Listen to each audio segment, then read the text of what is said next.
अगर आप वीडियो का थंबनेल देख के वीडियो को ओपन ही कर लिए हैं तो मैं आपको बता दूं कि यह वास्तविक संख्याओं का दूसरा पार्ट है। जो पहला पार्ट हमने बना रखा है, अगर आपने नहीं देखा है तो उसे आप देख सकते हैं, क्योंकि आने वाले बोर्ड एग्जाम में यह आपके लिए बहुत ही महत्वपूर्ण होगा। हम एक ऐसी सीरीज शुरू कर रहे हैं जो आने वाले बोर्ड एग्जाम में आपको 70 में 70 नंबर दिला सकती है। तो इसलिए आप हमारे चैनल को देखते रहिए, और अगर अभी तक हमारे YouTube चैनल को सब्सक्राइब नहीं किए हैं तो YouTube चैनल को सब्सक्राइब करें। मैं अमन सिंह आपके अपने YouTube channel on study point पर आपका स्वागत करता हूं। आज हम वास्तविक संख्याओं का सेकंड पार्ट देखेंगे, जिसमें हम बहुत ही इंपॉर्टेंट लघु उत्तरीय प्रश्न को हल करेंगे। हमने पहले भाग में बहुविकल्पीय प्रश्न को हल कराया है और दूसरे भाग में हम हल करेंगे अति लघु उत्तरीय और कुछ लघु उत्तरीय प्रश्न जो सेम टू सेम पेपर में छप सकते हैं, पेपर में मिल सकते हैं। तो आइए शुरू करते हैं हम वास्तविक संख्याओं का पार्ट सेकंड। तो आइए दोस्तों शुरू करते हैं आज की सेकंड क्लास। यहाँ पर पहला क्वेश्चन दिया गया है, दर्शाइए कि प्रत्येक धनात्मक समपूर्णांक 2m के रूप का होता है तथा प्रत्येक धनात्मक विषम पूर्णांक 2m+1 के रूप का होता है, जहां m कोई पूर्णांक है। ऐसे ही प्रश्न आपके एग्जाम में पूछे जा सकते हैं। तो इसका हम हल कैसे करेंगे देखते हैं। यूक्लिड विभाजन एल्गोरिथम से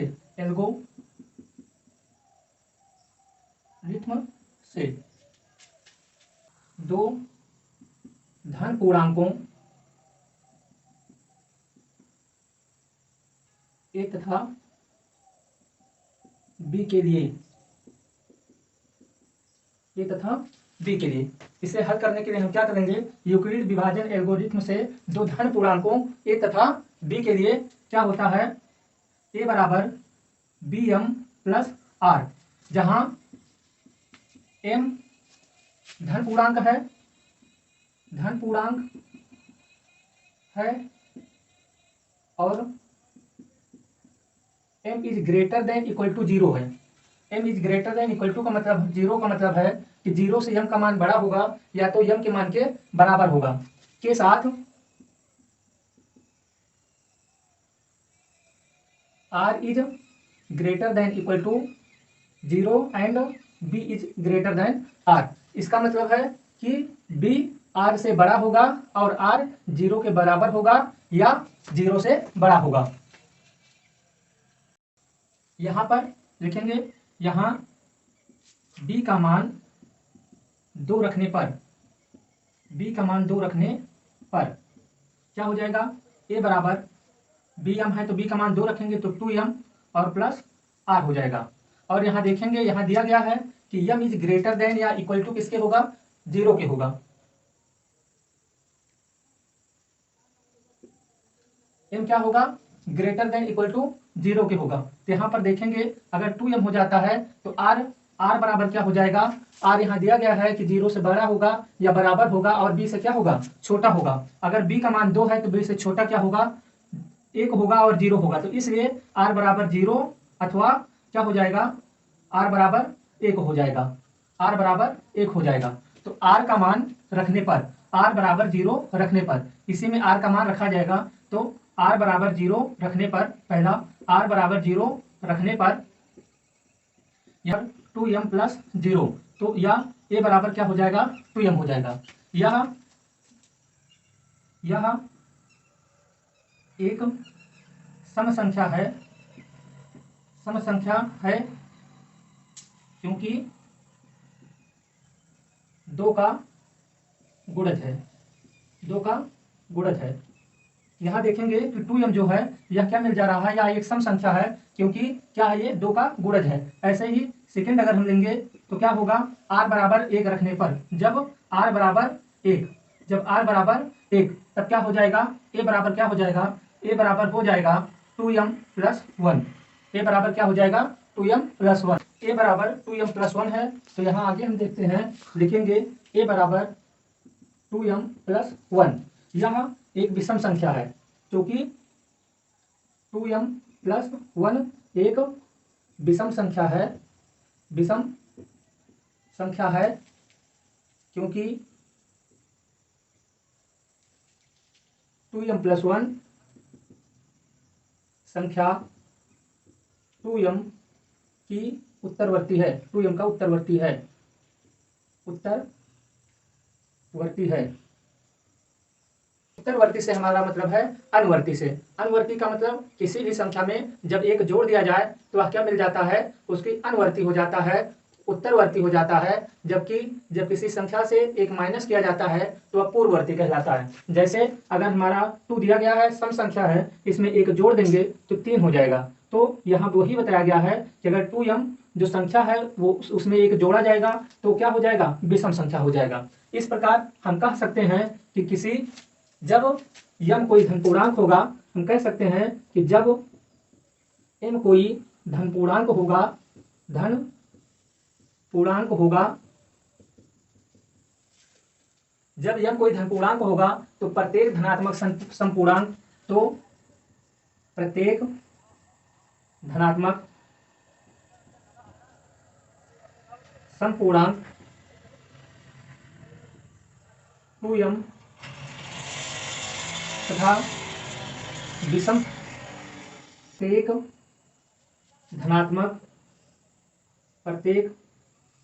धनात्मक विषम पूर्णांक 2m+1 के रूप में होगा।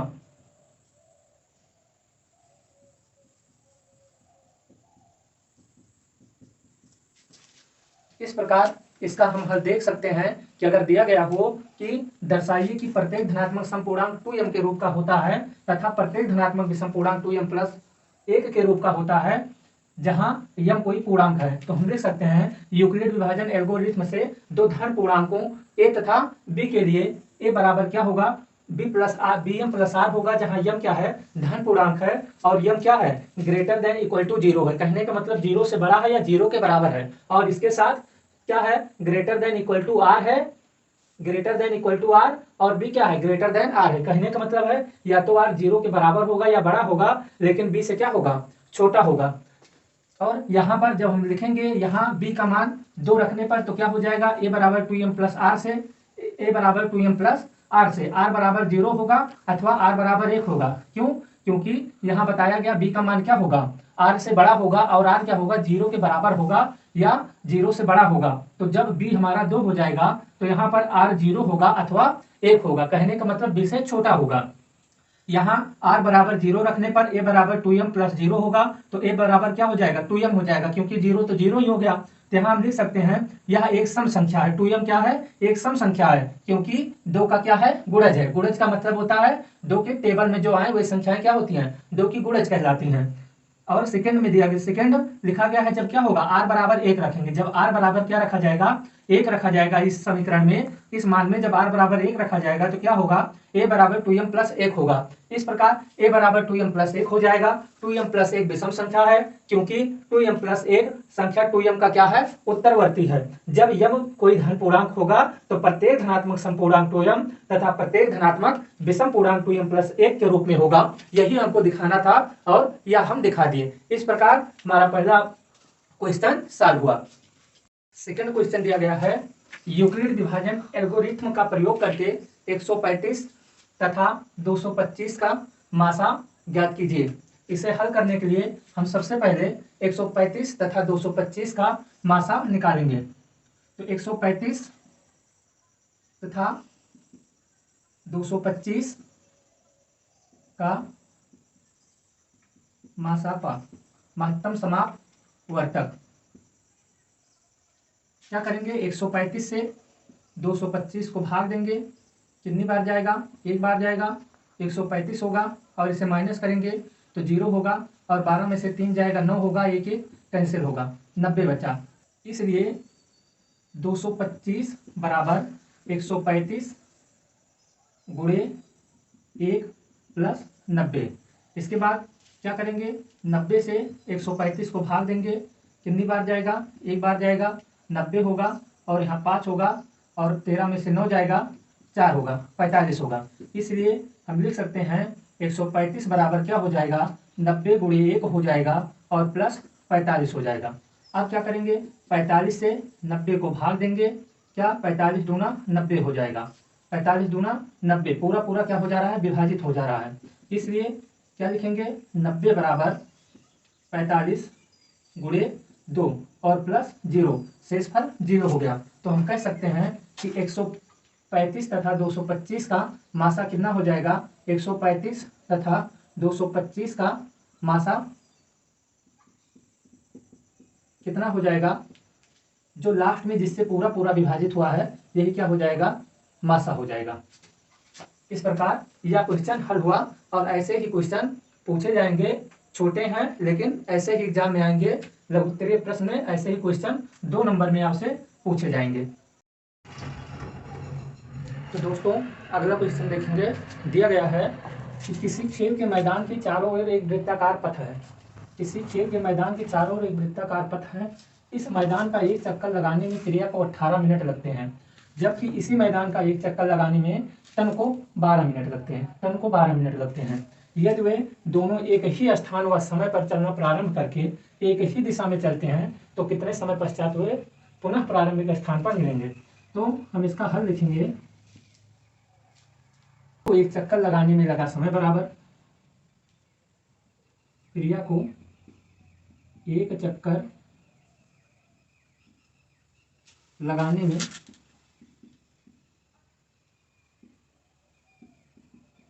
लगा समय बराबर 18 मिनट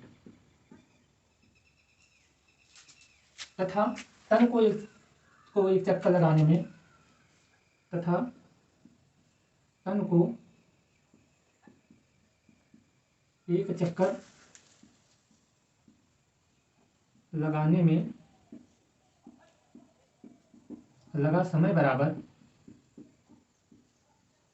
12 मिनट।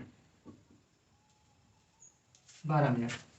तो चूंकि वे दोनों एक ही समय चूंकि वे दोनों एक ही समय तथा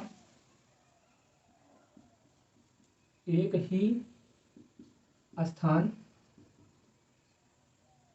और दिशा में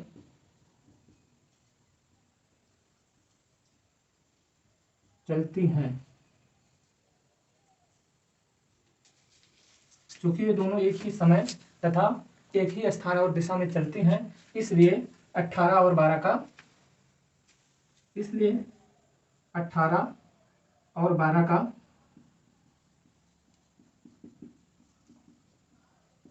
लासा लेने पर लासा पा लेने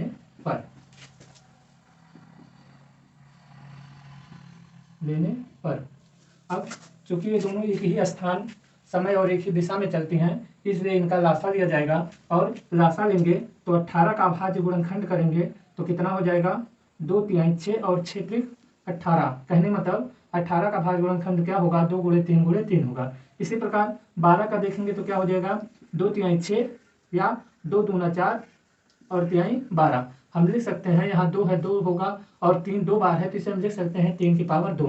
और यहाँ देखेंगे 2 2 बार है, कहने मतलब 2 की पावर 2 इंटू क्या हो जाएगा, 3 हो जाएगा। जब इसका हम लासा निकालेंगे, लासापा क्या हो जाएगा, इसका लघुत्तम समापवर्तक क्या होगा, अधिकतम घात जो होती है वही क्या होता है, लासा होता है। जैसे यहाँ देखेंगे 3 की पावर 2 हो गया इंटू 2 की पावर 2 हो गई, तो इसका लासापा कितना हो जाएगा, हम देखेंगे 3 की पावर 2 का मतलब 3 गुणे 3, 2 की पावर 2 का मतलब 2 गुणे 2 हुआ, तो हम देखेंगे 3 त्रिक्का 9 हो जाएगा और 2 दूनी 4 हो जाएगा। इसका लासा कितना आएगा, 36 आएगा। इसका लासा कितना आ गया, 36 आ गया। अतः हम लिख सकते हैं कि वे दोनों 36 मिनट पश्चात पुनः प्रारंभिक स्थान पर मिलेंगी। यहाँ हम लिख लेंगे, अतः तनु और प्रिया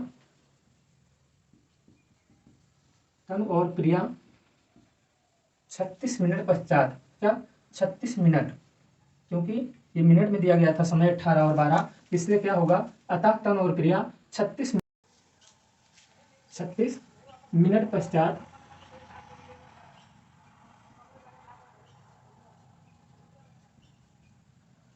36 मिनट पश्चात पुनः प्रारंभिक स्थान पर मिलेंगी। पुनः प्रारंभिक स्थान पर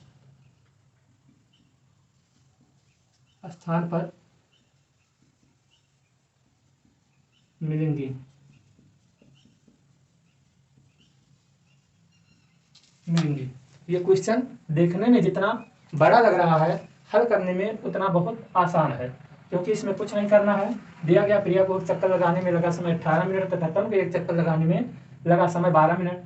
वे दोनों एक ही समय तथा एक ही स्थान और दिशा में चलती हैं, इसलिए 18 और 12 का लासा लेने पर इसका भाज्य गुणनखंड कर लेंगे, लासा निकल आएगा। जो लासा होगा वही उतने समय में वो दोनों पुनः प्रारंभिक स्थान पर उसी समय में मिलेंगी। अगला क्वेश्चन दिया गया है कि सिद्ध कीजिए √3 एक अपरिमेय संख्या है। इसे हल करने के लिए सबसे पहले हम मानेंगे कि माना √3 एक परिमेय संख्या है। परिमेय माना √3 एक परिमेय संख्या है, इसलिए हम लिख सकते हैं √3 इक्वल टू P/Q, जहां P/Q एक पूर्णांक है, तथा Q इज नॉट 0। तब हम क्या करेंगे, दोनों पक्षों का वर्ग करने पर दोनों पक्षों का वर्ग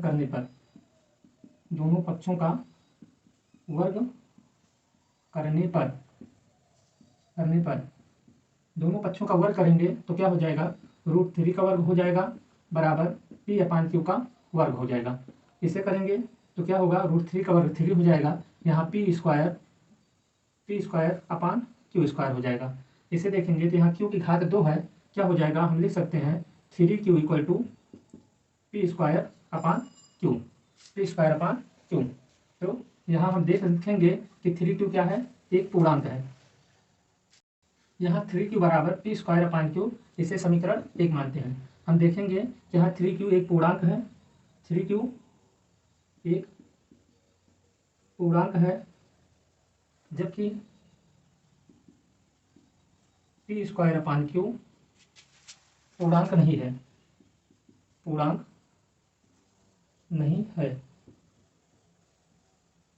क्योंकि P और Q का कोई उभयनिष्ठ गुणनखंड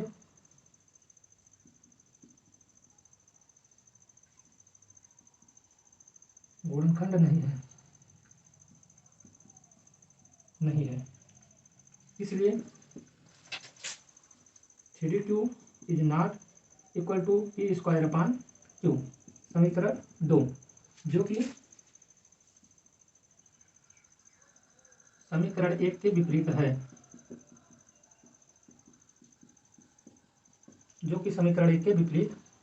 है, इसलिए √3 एक परिमेय संख्या है,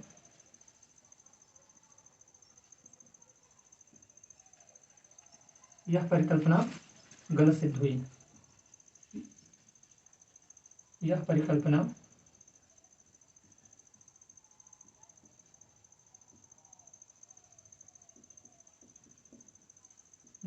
हुई।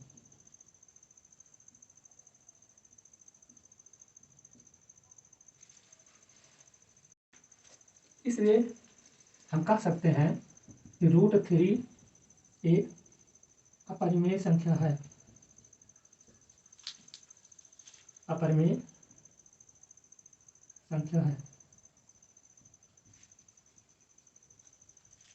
और अगर आपसे पूछा जाएगा कि परिमेय संख्या कौन सी है या अपरिमेय संख्या कौन सी है, तो अगर उस संख्या का अगर पूर्ण वर्ग होता है या तो दोस्तों अगला क्वेश्चन दिया गया है, लिखा गया है बिना वास्तविक विभाजन के दर्शाइए कि परिमेय संख्या 46,560/450 अशांत आवर्ती है। इसे हल करने के लिए हम क्या करेंगे, संख्या दी गई है, हमको संख्या लिखी गई है 46,560/450। इसे हल करने के लिए जो हर दिया गया है 450 हर दिया गया है, देखेंगे हर का अभाज्य गुणनखंड करने पर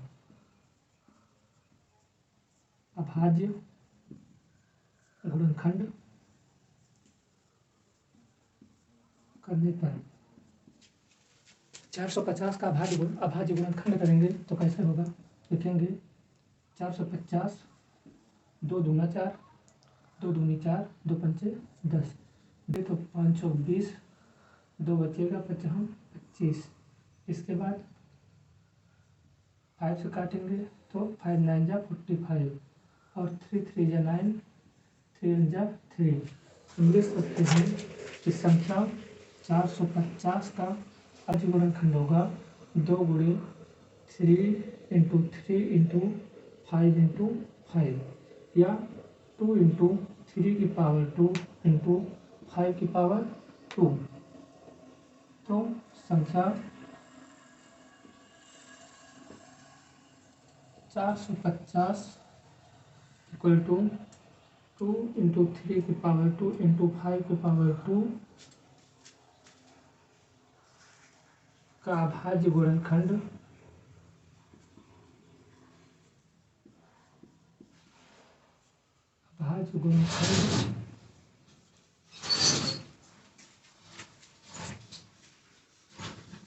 टू की पावर m इंटू 5 की पावर n के रूप में नहीं है। इसलिए संख्या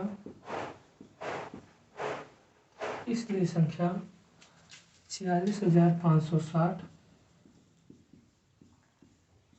बटे 450 एक अशांत आवर्ती होगा। इसलिए संख्या 46,560 बटे 450 एक अशांत आवर्ती होगा। अशांत आवर्ती होगा। यही हमको दिखाना था कि संख्या 46,560 बटे 450 एक अशांत आवर्ती है और यदि 2 की पावर m इंटू 5 की पावर n के रूप में इसका अभाज्य गुणनखंड होता तब तो यह अशांत आवर्ती होता। चूँकि संख्या 2 की पावर m इंटू 5 की पावर n के रूप में नहीं है, इसलिए दी संख्या अशांत आवर्ती होगी। तो दोस्तों इसी क्रम में अगला क्वेश्चन देखते हैं। लिखा गया है कि 0.445 को सरलतम भिन्न के रूप में व्यक्त कीजिए। इसे जो ऊपर लगा है इसे हम बार बोलते हैं। लिखा गया 0.45 ऊपर बार है। इसको हल करेंगे। इसको हमको सरलतम भिन्न के रूप में व्यक्त करना है। हल करेंगे। माना x बराबर 0.45 बार। चूँकि 45 के ऊपर बार है इसलिए हम 45 को बार बार लिख सकते हैं। लिखेंगे x इक्वल टू 0.454545। जिस नंबर के ऊपर बार होता है उसको हम बार बार लिख सकते हैं। इसे हम समीकरण 1 बनाएंगे। माना समीकरण 1 हुआ। अब हम लिखेंगे समीकरण 1 में 100 से गुणा करने पर। समीकरण 1 में 100 से गुणा करने पर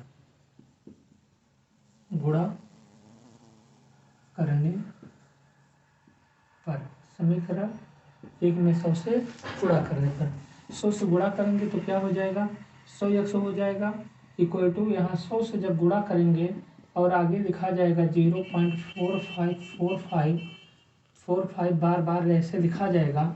तो जब 100 से गुणा होता है तो 0.2 अंक दाहिनी तरफ खिसक जाएगा। हम इसे लिख सकते हैं 100x इक्वल टू 45.454545 ऐसे करके लिख सकते हैं। इसे हम समीकरण 2 मानते हैं। अब समीकरण 2 में से समीकरण 1 को घटाने पर या इसे हम लिख सकते हैं 100x बराबर 45 प्लस 0.454545 ऐसे। अब यहाँ हम लिख लेंगे समीकरण 2 से 1 को घटाने पर, समीकरण 2 से 1 को घटाने पर,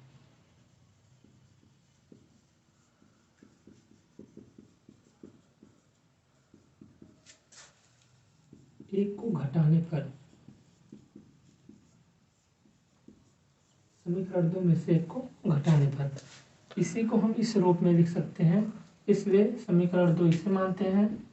और 2 में से जब घटाया जाएगा तो यहाँ 100x है, 100x माइनस क्या हो जाएगा, x हो जाएगा, और बराबर यहाँ 45 प्लस 0.454545 ये हुआ समीकरण 2 का। माइनस करेंगे समीकरण 1, तो जो बाएं पक्ष में है बाएं पक्ष से करेंगे और जो दाएं पक्ष में है उसका दाएं पक्ष में करेंगे।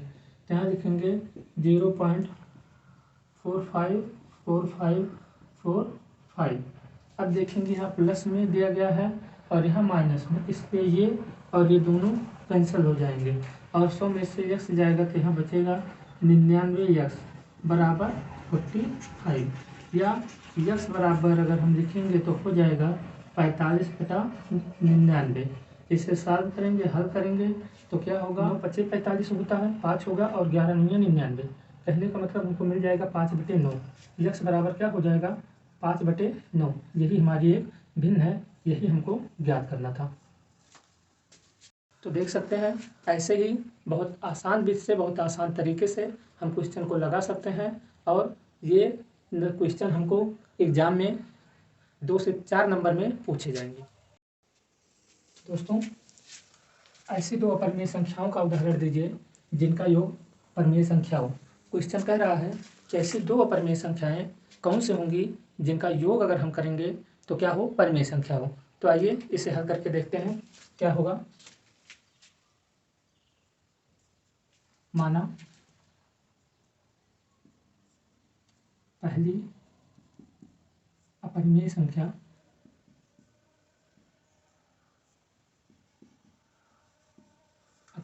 बराबर 5 + √3, 5 + √3।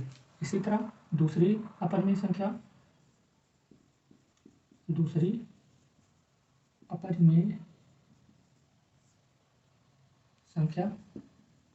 क्या हो जाएगी, लिख लेंगे 5 - √3। इसे एक प्लस में ले रहे हैं, एक माइनस में इसलिए लिया जा रहा है क्योंकि जब इसको जोड़ा जाएगा तो क्या होगा, प्लस माइनस आपस में कट जाएंगे। और हम जानते हैं कि √3 क्या है, एक पूर्ण वर्ग संख्या नहीं है, इसलिए यह एक अपरिमेय संख्या है। और हम √3 को 5 में जोड़ेंगे या 5 से घटाएंगे तब भी हमको एक अपरिमेय संख्या प्राप्त होगी। तो हम लिखेंगे इन दोनों का योग करने पर, इनको जोड़ने पर, तो क्या हो जाएगा, योग करने पर अगर हम लिखेंगे करने पर, क्योंकि क्वेश्चन कह रहा है कि अपरिमेय संख्याओं का उदाहरण दीजिए जिनका योग क्या हो, एक परिमेय संख्या हो। तो यहाँ हम लिखेंगे योग करने पर क्या हो जाएगा, संख्याएं दी गई हैं 2, पहला लिखा गया है 5 + √3 और दूसरा लिखा गया है 5 - √3। जब इनका हम योग करेंगे तो हमको मिलेगा, क्या मिल जाएगा, 5 + √3 होगा और प्लस का 5 - √3 होगा।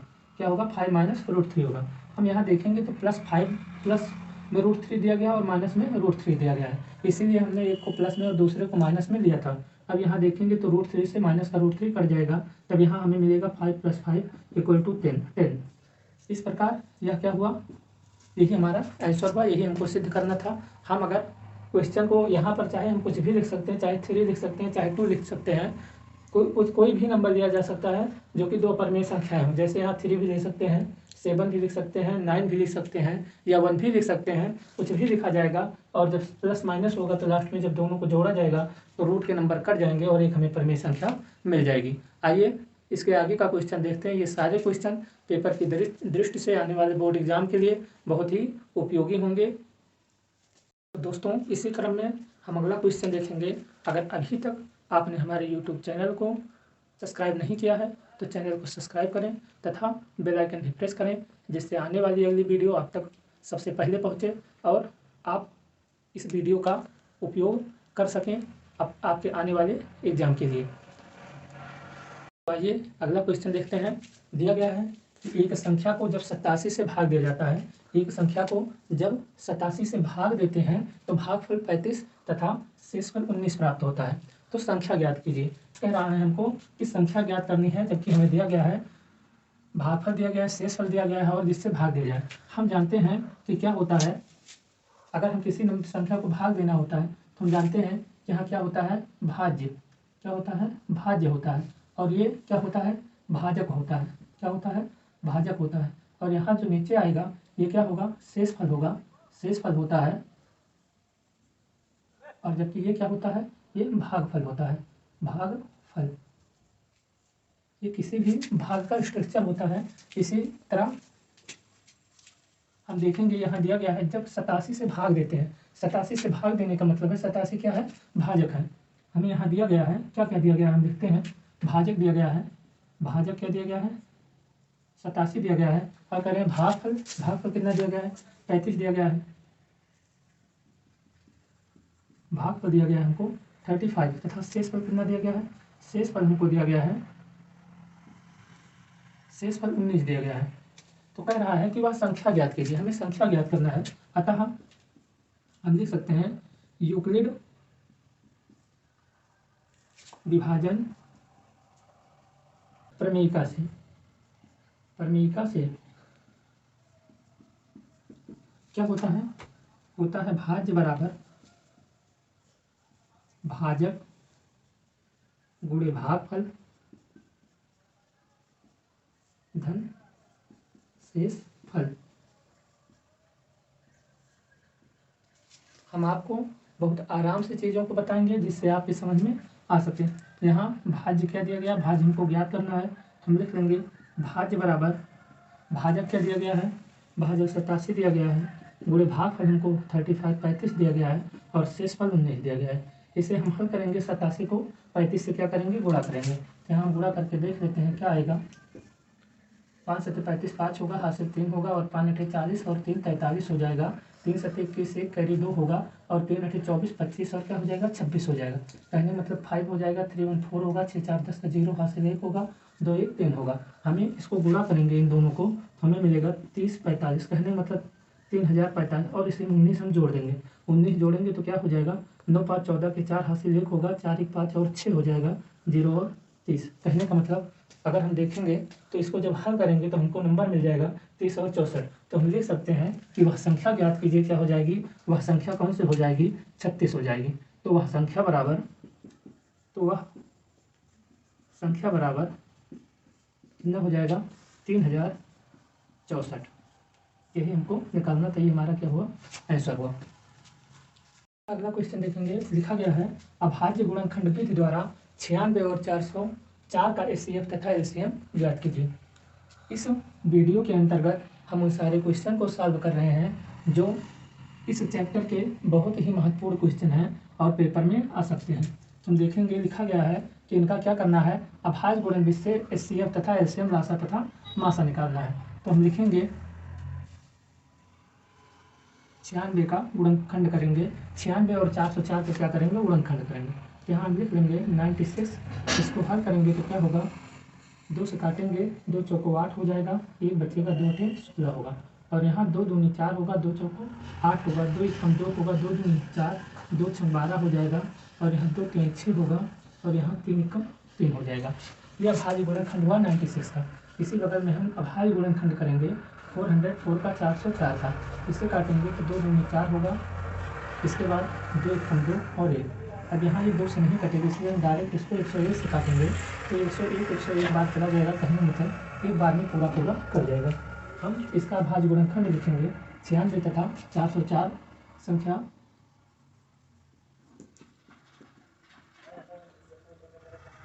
96 तथा 404 का अभाज्य गुणनखंड, अभाज्य गुणनखंड। तो 96, 96 और 404 इसका देखेंगे तो क्या आया है, यहाँ देखेंगे तो कितनी बार 2 है, 5 टाइम्स 2 है, 5 टाइम्स 2 लिखेंगे,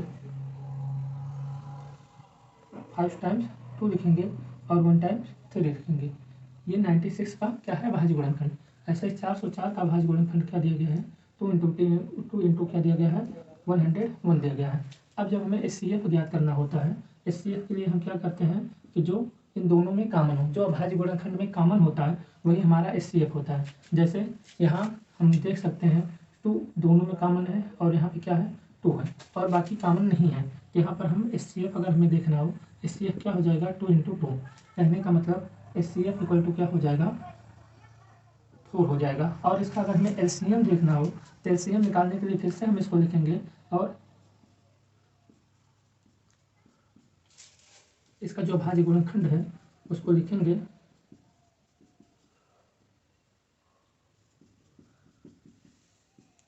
यहाँ पर देखेंगे 2 की घात कितनी बार है, 2 कितने टाइम से 5 बार। तो इसे हम लिख सकते हैं 2 की पावर 5 × 3 1 टाइम तो 1 से लिख देंगे। यहाँ देखेंगे 2 कितनी बार है 2 बार, 2 की पावर 2 है और इंटू में 101 है।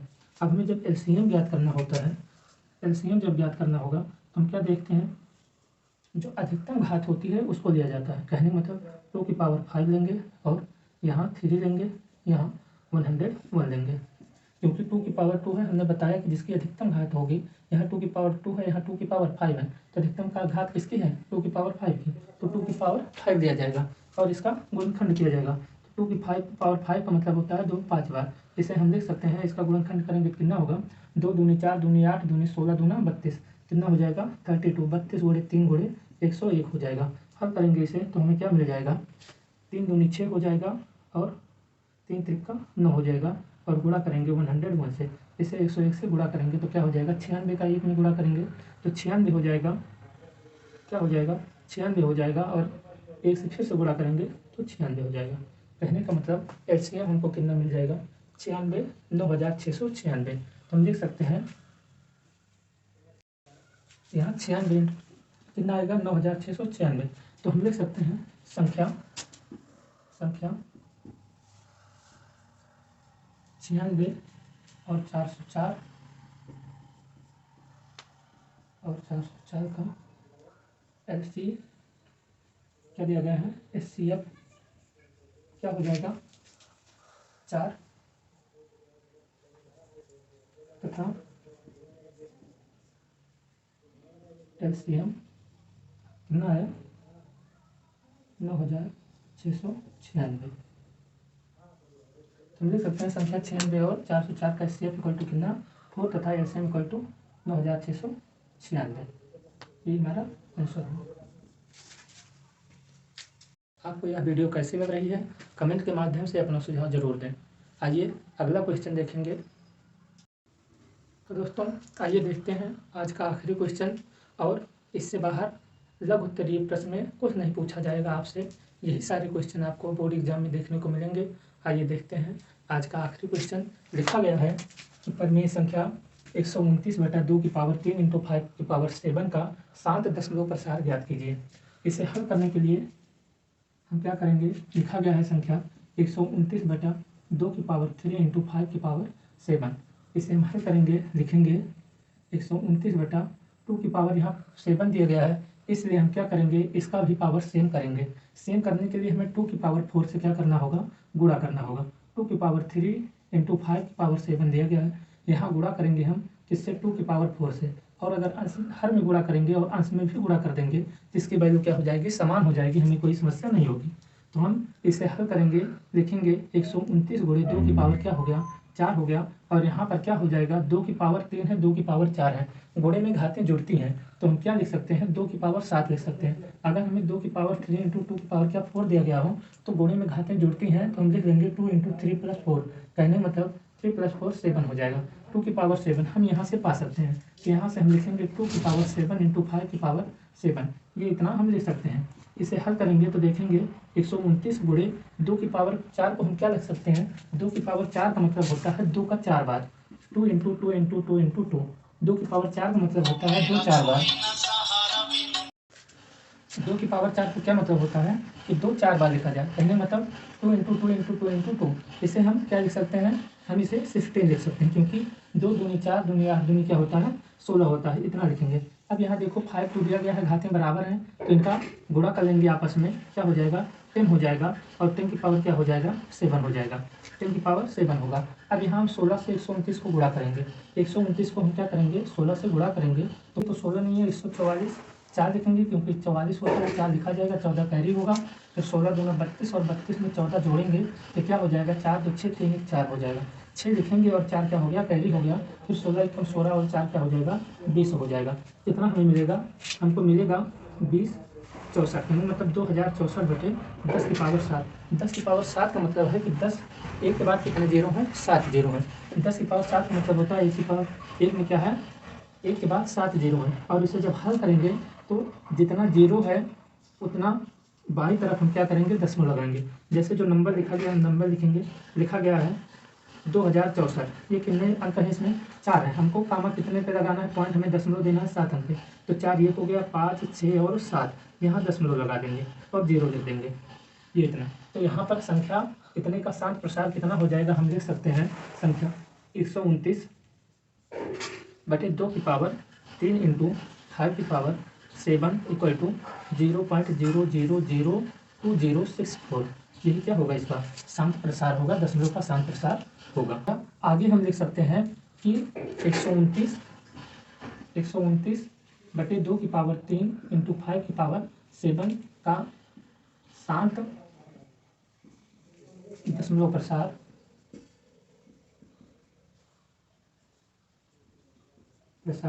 बराबर क्या हो जाएगा, जो यहाँ आया है 0.000 और 2064। तो दोस्तों यह आज का आखिरी क्वेश्चन था। आपको वीडियो कैसे लगी कमेंट के माध्यम से ज़रूर बताइएगा।